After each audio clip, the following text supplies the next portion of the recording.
In this video, I'm going to discuss an introduction to what I call situated theory. And situated theory pertains directly to the self and the self and the surroundings the self is situated to. This often involves things like knowns or information and components. Knowns can be direct into perception. This is something I talked in a previous video that can arise through things like felt experiences or felt perceptions.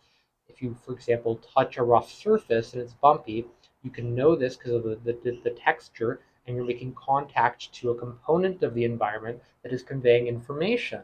So there's relations between the knowns, the information, the component through your direct perceptions. And the feelings that you might get from that are also direct perceptions that arise, but they tend to be existing within this self subjective domain. So they're more confined.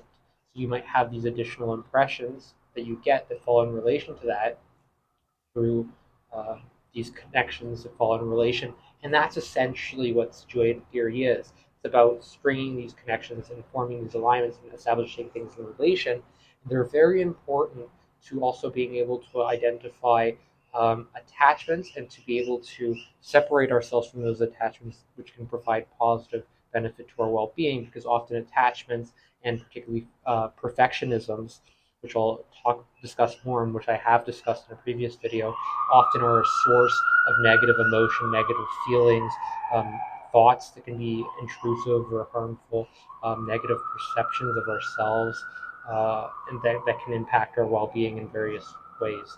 And um, it's good to be able to establish these relations because it allows us to have more healthier, more positive connections within ourselves and also within the environment.